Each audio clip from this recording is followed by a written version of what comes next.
Hola, somos estudiantes de la Facultad de Ingeniería de la Benemérita Universidad Autónoma de Chiapas. Estamos cursando el cuarto semestre del Grupo B y nuestro equipo está conformado por Yaretsi Marilain, Crisbel, Norberto Mejías, Bernardo Sánchez.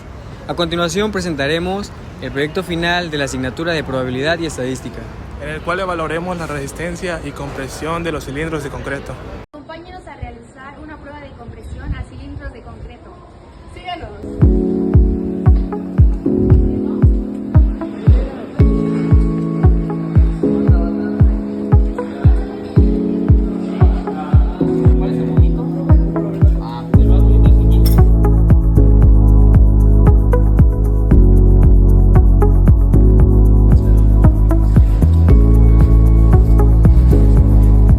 El siguiente cilindro es un modelo de 15×30 con un fraguado de 7 días con una resistencia esperada de 200 kilogramos sobre centímetro cuadrado, el cual se llevará a compresión en la siguiente máquina. Con la carga obtenida calcularemos la resistencia, la cual utilizaremos para calcular los datos de nuestro siguiente proyecto. Estamos en la parte trasera de la máquina. Esta es una muestra la cual vamos a llevar a compresión.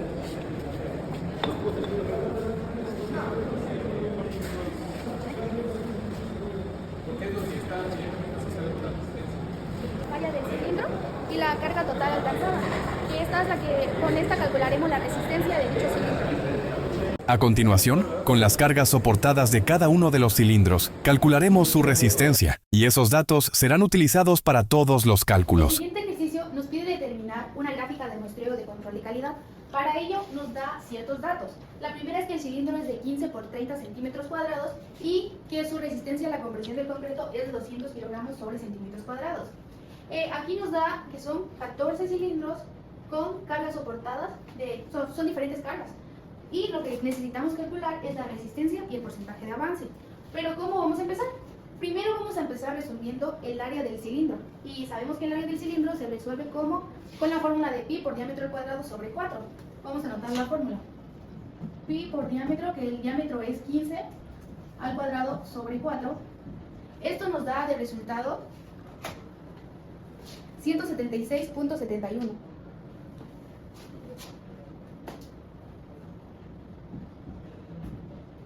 Ahora sí, ya tenemos el primer dato para poder calcular la resistencia, ya que la resistencia tiene como fórmula cargas sobre áreas. El primer dato que vamos a calcular es el número 1, que dice que es 23.500 sobre el área que ya tenemos calculada, que es 176.71. La primera resistencia es de 132.98 y lo colocamos. 132.98. Sucesivamente vamos a hacer lo mismo con estos datos. Hacemos uno una vez más. Sería carga, que es 25.000 sobre el área, que es 176.71. Nos da un valor de 141.47.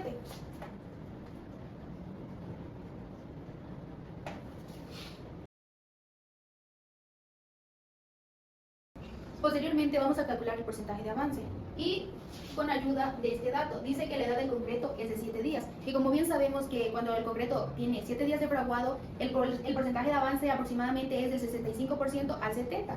¿Y cómo vamos a calcularlo?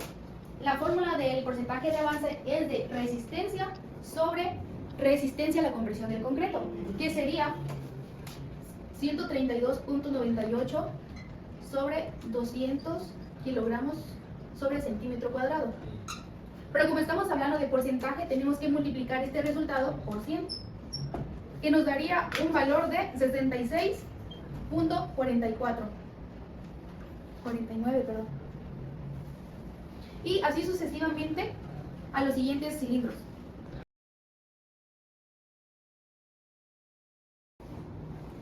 Con los datos presentes procederemos a realizar una tabla de gráficas en el cual pondremos el número de cilindros, en este caso, y el porcentaje que se activó durante el periodo de los 7 días. Posteriormente, luego de haber obtenido el porcentaje de avance de cada uno de los cilindros, procederemos a graficarlo en la gráfica de control. En este caso, el número de cilindros, el 1, tuvo un porcentaje de avance del 66.49, el cual se ubicaría en esta parte. Así continuamente graficaré los siguientes puntos.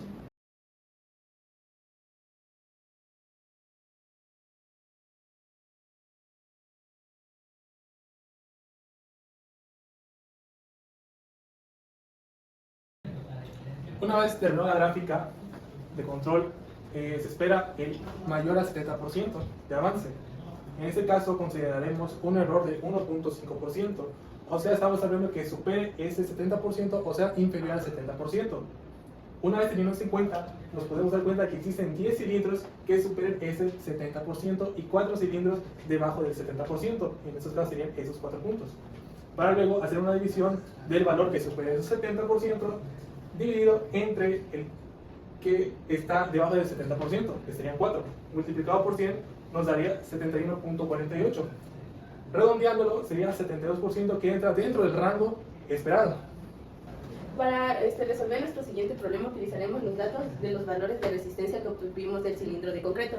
Para esto nuestros datos son 132.98, 141.47, 139.21 y los demás datos que pueden ver aquí. Para resolverlo utilizaremos el diagrama de tallos y hojas. Esto consiste en poner los números enteros del lado de tallos y los números decimales en las de hojas. Por ejemplo, nuestro dato menor es 130.15, sería 130 en tallos y punto 15 en las de hojas. Para realizar nuestro siguiente diagrama pondremos los siguientes resultados.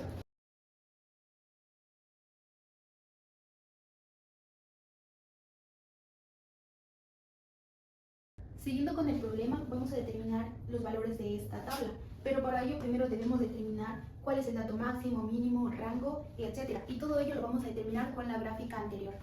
El dato máximo, viendo la tabla de tallos y hojas, dice que es el valor más grande. En este caso es 142.91.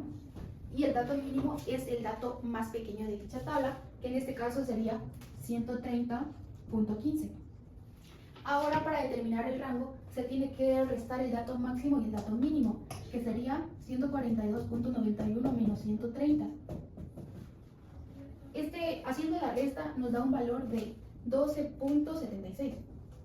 Y ahora nos pide el número de clase, pero el número de clase son los valores a los cuales vamos a calcular. En este caso son 14, entonces colocamos el 14.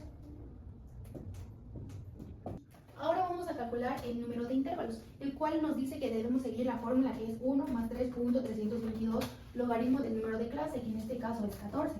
Resolviendo esto, nos da el valor de 4.80 o redondeándolo es igual a 5.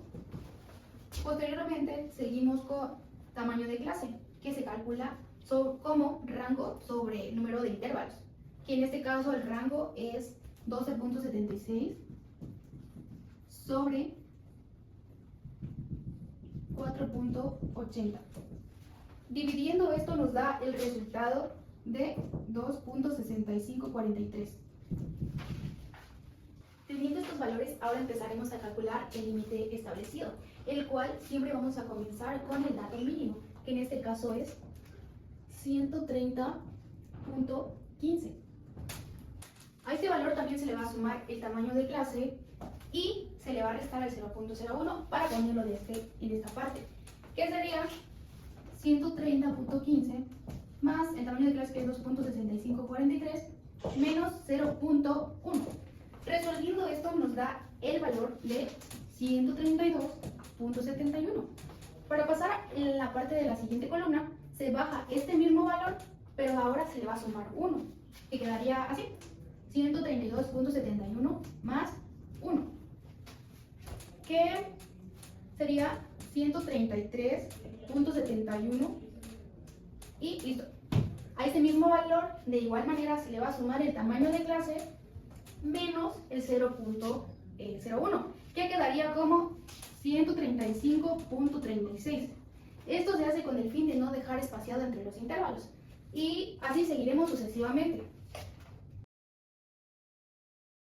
Terminando la tabla, podemos corroborar que los resultados han sido correctos, ya que nos guiamos del número de intervalos, que redondeando nos da 5. Esto quiere decir que vamos a hacer 5 filas, que en este caso son 5.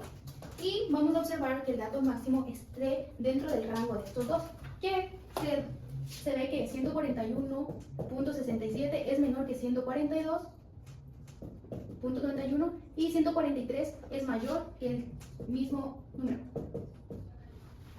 Ahora, para calcular los límites reales que va en esta parte, debemos colocar el dato mínimo, que es 130.15, pero a este se le va a restar 0.05, que de resultado sería 130.10, a lo cual de igual manera tenemos que colocar una columna de esta parte, y esa se resuelve sumando el tamaño de clase, que es esta, menos el 0.1, que nos daría como resultado 132.76. Ahora este valor lo vamos a colocar en esta parte, 132.76, a la cual de igual manera le vamos a sumar el tamaño de clase, que nos quedaría como 135.41. Y de igual forma hasta llenar los datos. Ahora, para calcular la marca de clase vamos a usar la tabla de límites establecidos, a la cual vamos a usar los valores en forma de fila en cada columna y los vamos a sumar. En este caso sería 130.15 más 132.71 sobre 2, a la cual nos daría el resultado de 131.43 y consecutivamente. Para obtener los valores de la frecuencia absoluta, vamos a utilizar como guía los límites reales, ya que vamos a determinar qué intervalos van dentro del rango de 130.10 y 132.76, a lo cual vamos a servir de guía la resistencia ya antes ordenada de menor a y mayor. Así que dice que 130.10 está antes y 132.76 queda hasta aquí. ¿Por qué? Porque esto ya sobrepasa ese límite. Entonces hay 1 y 2, por lo cual vamos a colocar el número 2 acá. Y sucesivamente vamos a hacer esto. Por ejemplo, 132.76, que sería antes de esto, y 135.41. Como esto ya se pasa, simplemente quedaría acá, por lo cual solo hay un valor. Lo colocamos en la tabla y así sucesivamente. Sabemos que los datos de esta columna son correctos, ya que si sumamos estos valores nos da un valor de 14, que son los datos que estamos calculando. Para calcular la frecuencia acumulada, vamos a pasar el primer valor acá, y este valor va a sumar a la siguiente columna, que sería 2 más 1 es 3. Ahora, 3 más 1 es 4. 4 más 5 es 9, y 9 más 5 es 14. Para calcular la frecuencia relativa, nos vamos a ayudar de la frecuencia absoluta, ya que cada uno de estos valores van a ser divididos con los números totales de datos que estamos analizando, que son 14. Entonces sería 2 entre 14, que este nos da un resultado de 0.1428.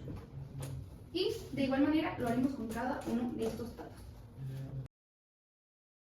Por último, para calcular la frecuencia acumulada mayor y la frecuencia acumulada menor, nos vamos a ayudar de la tabla de límites reales, pero la primera, que solo sería esto. ¿Y esto cómo? Bueno, los usaremos con ayuda de la resistencia. ¿Por qué? Porque dice, en datos menores vamos a colocar cuántos números menores hay de 130.10. En este caso, no hay nada, no hay números menores que eso, porque comienza con el 130.15, o sea, hay mayores. Entonces vamos a colocar el número 0, porque no hay. Y ahora, la frecuencia acumulada mayor, vamos a determinar cuántos números mayores hay de 130.10. En este caso, como todos son mayores, se coloca el número total, que es 14. Ahora, seguiremos con esta parte, que cuántos números mayores hay de 132.76. En este caso, como esto ya es mayor que eso, solo hay 2. Y vamos a colocar cuántos números menores hay, serían 2. Ahora, para la frecuencia acumulada mayor, se va a tomar cuántos mayores hay de 132.76. En este caso, sería tomando desde acá, porque aquí sería 132.98, por décimas mayor, así que se toma. Serían 12 datos. Los colocamos en esta parte. Y así consecutivamente hasta llenar la tabla. Sabemos que los datos que se colocaron en la tabla son correctos, ya que en la frecuencia acumulada menor nos va a dar el dato de los números máximos a los cuales estamos calculando, y es 14. Y aquí comenzará con el dato que estamos calculando y terminará en 0. Una vez obteniendo los valores de la tabla, principalmente, empezamos una gráfica en la cual vamos a poner lo que es la marca de clase y la frecuencia absoluta.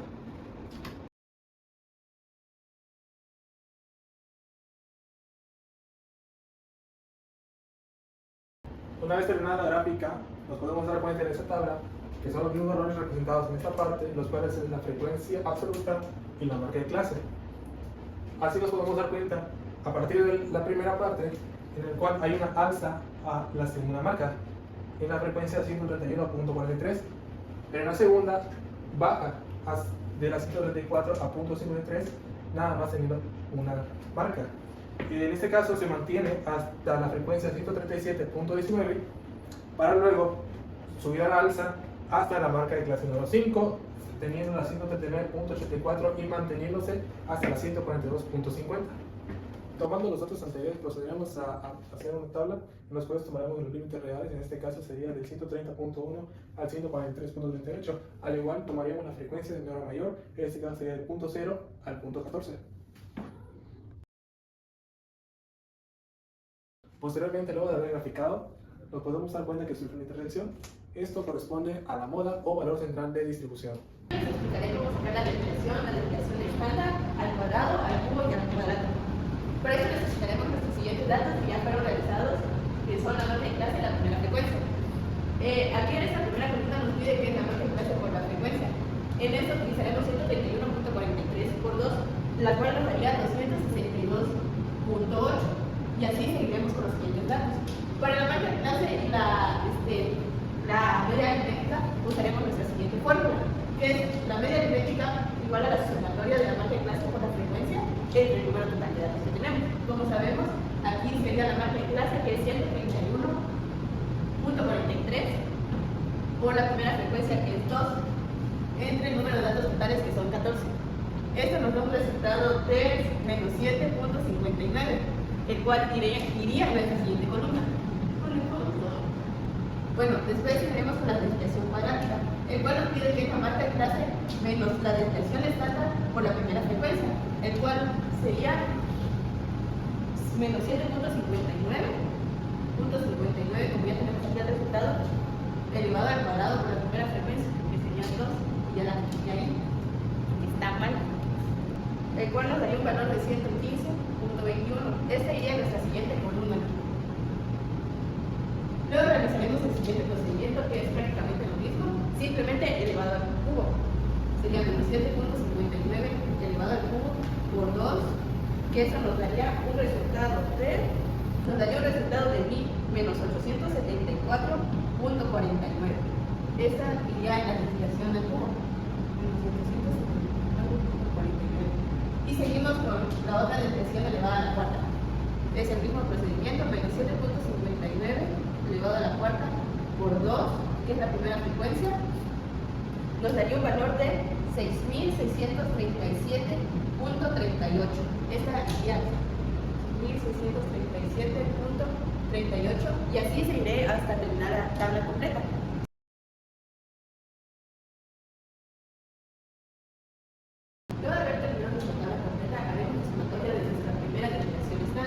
La cual nos da un valor de menos 9.61.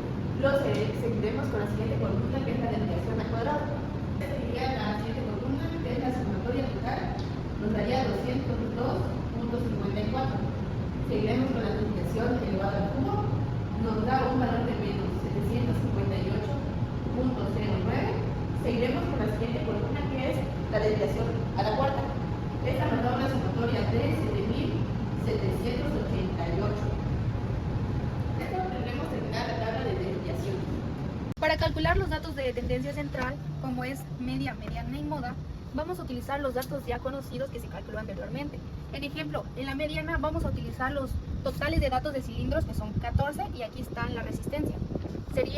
Y vamos a sumarlos y dividirlo por el número total, que un ejemplo es 132.98 más 141.47 más, hasta completar todos los datos, 142.91. Estos datos se dividirán con el número total de cilindros, que son 14. Entonces, 14.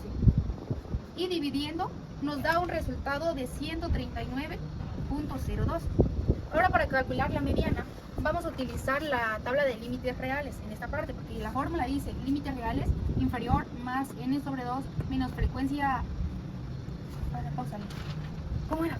Frecuencia acumulada menor por tamaño de clase sobre frecuencia de clase, a la cual límites reales, que sería esta parte, se va a buscar un número que se aproxime a la media de tendencias mediana.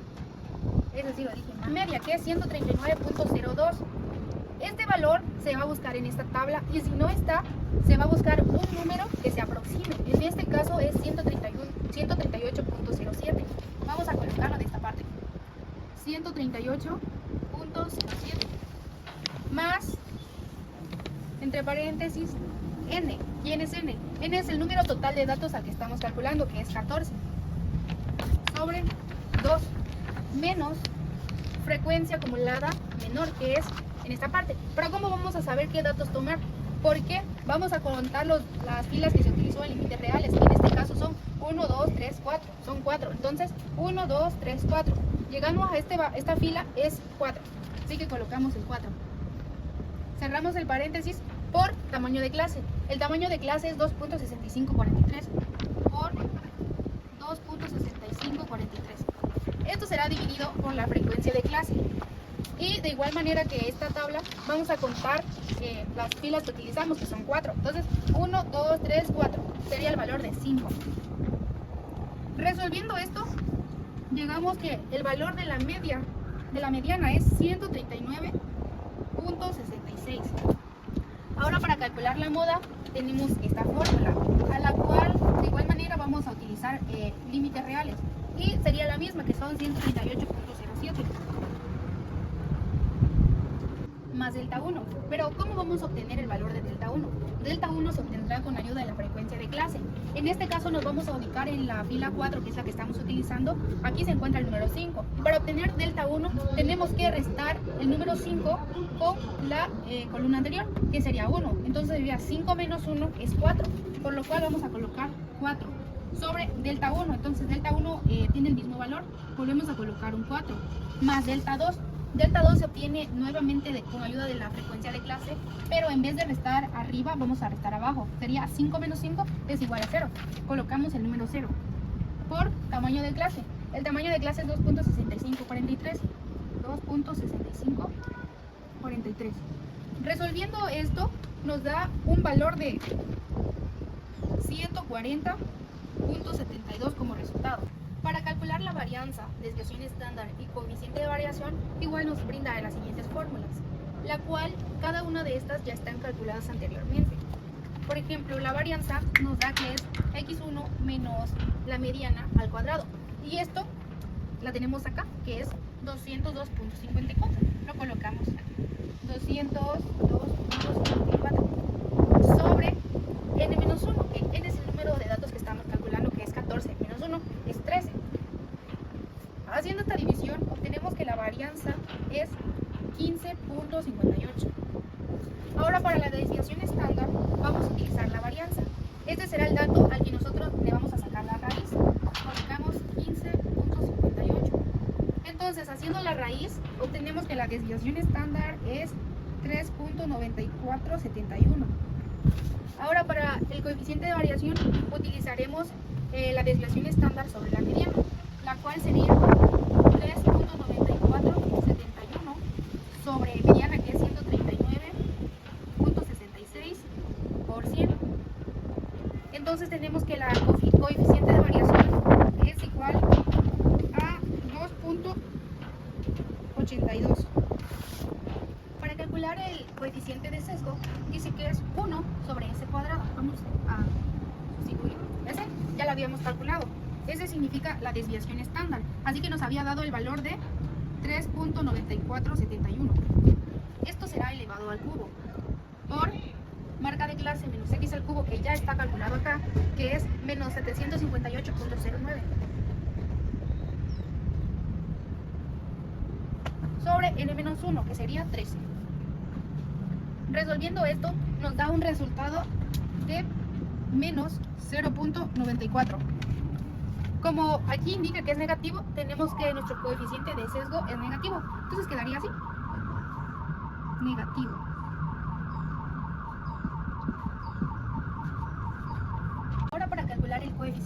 kurtosis va a ser lo mismo que lo anterior, simplemente que ahora se van a utilizar los datos elevados a la cuarta. Ejemplo, sería 1 sobre S, esa ya la tenemos calculada, y significa la desviación estándar, que es 3.9471 a la cuarta, por marca de clase menos X elevado a la cuarta, que ya también tenemos calculada, que es 7.788.21. Esto sobre n-1, que sería 13. Calculando el coeficiente de kurtosis nos da un resultado de 2.4682. Para resolver el siguiente problema usaremos el cálculo de estandarización. El problema dice que una empresa de construcción específica un concreto que debe alcanzar una resistencia promedio objetivo de 200 kilogramos sobre centímetro cuadrado a los 7 días para cilindros de 15 centímetros por 30 centímetros. Sin embargo, debido a variaciones en el proceso de curado y mezcla, la resistencia al concreto de la producción actual tiene una distribución normal con un valor medio de 203 kilogramos sobre centímetro cuadrado y una desviación estándar de 3.50 kilogramos sobre centímetro cuadrado. La pregunta es, ¿qué porcentaje de los cilindros de concreto producidos no será aceptable? Es decir, estará fuera de la tolerancia de 5 kilogramos sobre centímetro cuadrado. Para seguir resolviendo el problema, tenemos que usar el dato de valor promedio, que es igual a 200 kilogramos sobre centímetro cuadrado. Entonces, el primer valor para calcular x1 sería igual al valor promedio de 200 menos la tolerancia, que es 5. Esto nos da un valor de 195 kilogramos sobre centímetro cuadrado. Y para x2 sería lo mismo, valor promedio, pero ahora sería positivo. Y nos daría un valor de 205 kilogramos sobre centímetro cuadrado. ¿Qué significa esto? Esto significa, como tenemos el valor promedio de 200 y en el problema anterior dice que tenemos una tolerancia del 5, entonces al 200 se puede pasar 5 o puede estar debajo de 200, que pues vamos a estarle los 5, y es 195 y 205. Ahora procedemos a representar el valor promedio no aceptable.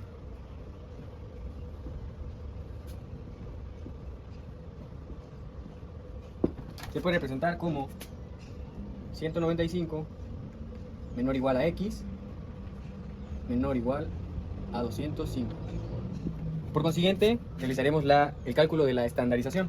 ¿Cómo calcularemos esto? Para el cálculo de la estandarización, procederemos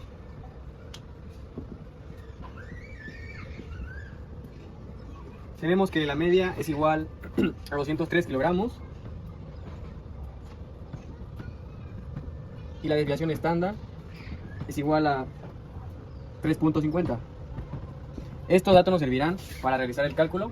Sería el primero, Z1 es igual a X1, que es 195 kilogramos, menos la media, que es 203, sobre la desviación estándar, que pues sabemos que es 3.50. Esto nos da un resultado de menos 2.29.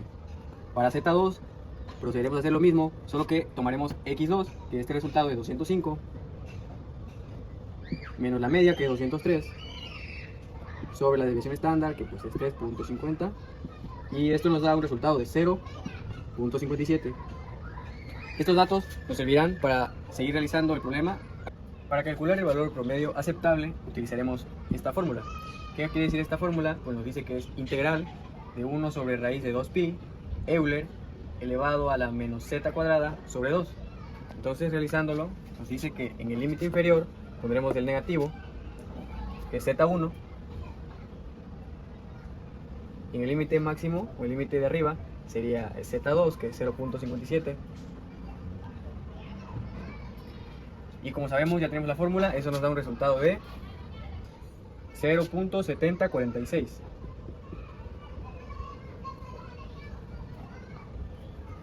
Entonces, para seguir, esto nos dice que es el valor promedio aceptable. Pero nosotros estamos buscando el valor promedio no aceptable. Entonces, si sabemos que los datos que tenemos son el 100%, en este caso equivaldría a 1. Y esto, como es el valor aceptable, entonces le restamos 0.7046. Esto nos da un valor 0.2953. Entonces, sabemos que esto está en decimales, pero nosotros queremos saber el porcentaje. Entonces, sabemos que para el porcentaje tiene que multiplicar por 100. Entonces esto nos daría un resultado de 29.53%. Esto sería el valor promedio no aceptable, que es lo que estamos buscando nosotros.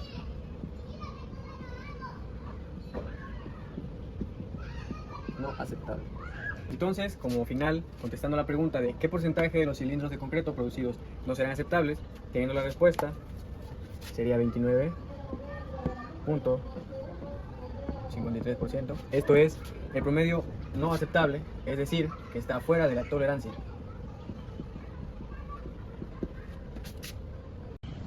Vamos a resolver ahora el ejercicio, pero con ayuda de las tablas de áreas de curvas normal estándar, a la cual vamos a utilizar los valores ya antes calculados de Z1 y Z2, y estos los vamos a ubicar en nuestra tabla. Pero para ello sabemos que hay una tabla que es positiva y una negativa. Esta es la representación de la tabla positiva y esta de la negativa, en la cual para calcular Z1 dice que es negativo, así que vamos a la tabla negativa. Y los números enteros se ubican de esta parte de la tabla y los decimales van en la parte de arriba, a la cual sería 2.2, como es un entero, lo ubicamos en esta parte, y 0.09, que es lo que le falta para complementarlo y poder tener el valor de menos 2.29, es esta. Así que si buscamos en la tabla esos números, nos da el valor de 0.0110.